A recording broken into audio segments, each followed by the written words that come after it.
ছোট থেকেই বলে আসছি, কিন্তু আগে মঞ্চে বলার সুযোগ হতো না, আজ থেকে মঞ্চে বললাম। জয় শ্রীরাম।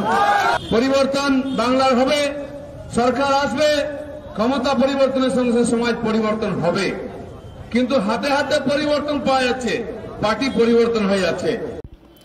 শেষমেশ বিজেপিতে জায়গা হলো জিতেন্দ্র তিওয়ারির, এবং সেই সঙ্গে বিজেপির অন্দরে বেশ কিছু প্রশ্নেরও জন্ম হলো।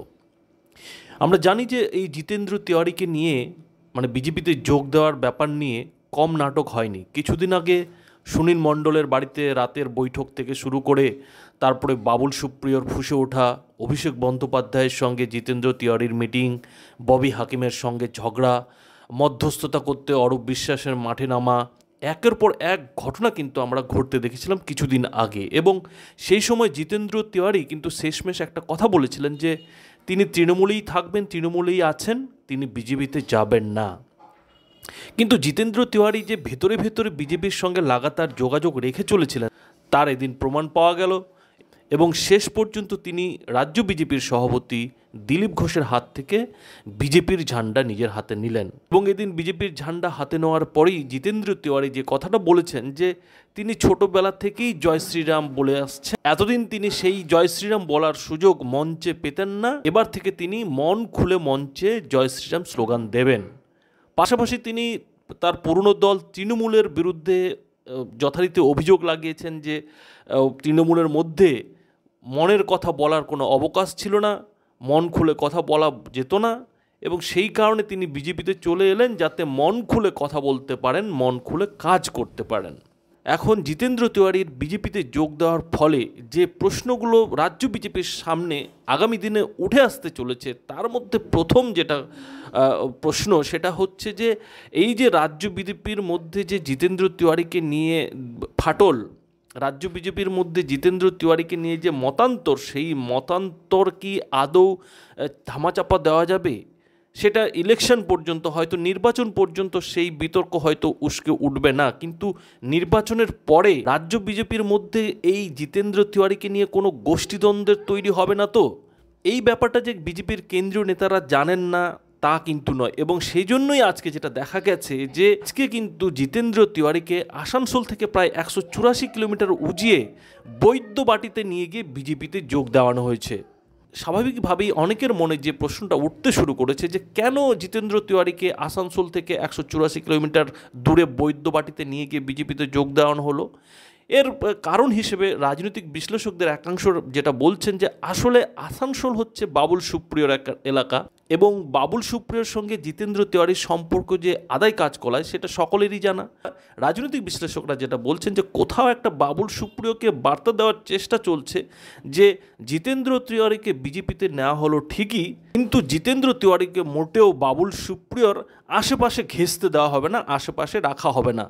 অর্থাৎ রাজনৈতিক বিশ্লেষকরা যেটা বলছেন যে হয়তো জিতেন্দ্র তিওয়ারিকে এবার নিশ্চয়ই বিজেপি প্রার্থী করবে এবারের বিধানসভা নির্বাচনে, কিন্তু তাকে আসানসোলের কোনো কাছাকাছি এলাকায় প্রার্থী না করে বরং বৈদ্যবাটির যে চাপাদানি বিধানসভা, সেই বিধানসভার প্রার্থী করা হতে পারে। এতে সাপও মরবে, লাঠিও ভাঙবে না। চাপাদানি বিধানসভায় বেশ কিছু হিন্দিভাষী হিন্দু ভোট রয়েছে, অর্থাৎ ওই অঞ্চলে হিন্দিভাষী যে এই ভোটাররা, সেই ভোটারদের ভোট পেতেই আসলে জিতেন্দ্র তিওয়ারিকে দলে নিয়েছে বিজেপি। এ তো গেল বিজেপির অন্দরের রাজনীতির কথা, কিন্তু বাংলার একাংশ মানুষের মনে আরও একটি ভয়ঙ্কর প্রশ্ন কিন্তু উকি দিচ্ছে। শুধু রাজ্যের মানুষের মনে কেন, বিজেপির কর্মী সমর্থকদের একাংশের মনে কিন্তু এই প্রশ্নটাও উঠতে শুরু করছে যে এই মুহূর্তে বিজেপি যে পরিবর্তনের কথা বলছে, যে সোনার বাংলা গড়ার কথা বলছে, সেই সোনার বাংলা গড়ার জন্য যদি জিতেন্দ্র তিওয়ারির মতো নেতাদেরই নিয়ে আসতে হয়, জিতেন্দ্র তিওয়ারির মতো নেতাদের নিয়েই চলতে হয়, তাহলে আগামী দিনে বিজেপি যে পরিবর্তনের কথা বলছে, বাংলায় যে পরিবর্তন নিয়ে আসার কথা বলছে, সেই পরিবর্তন কি আদৌ নিয়ে আসা সম্ভব হবে? কেননা এই মুহূর্তে তৃণমূল থেকে আসা নেতারাই কিন্তু বিজেপিতে দাপিয়ে বেড়াচ্ছেন, তাদের কাঁধেই কিন্তু বিজেপির কেন্দ্রীয় নেতৃত্ব এবারের 21 বিধানসভা নির্বাচনের প্রচারের দায়িত্ব তুলে দিয়েছেন। তাদেরকে কিন্তু এবারের প্রচারের অগ্রভাগে রাখা হয়েছে, সামনের দিকে রাখা হয়েছে, এবং এই জায়গায় কিন্তু নতুন করে বিজেপির যে সেই আদি নব্য দ্বন্দ্ব, সেই দ্বন্দ্বর তত্ত্বটা কিন্তু ফের উঠে আসছে।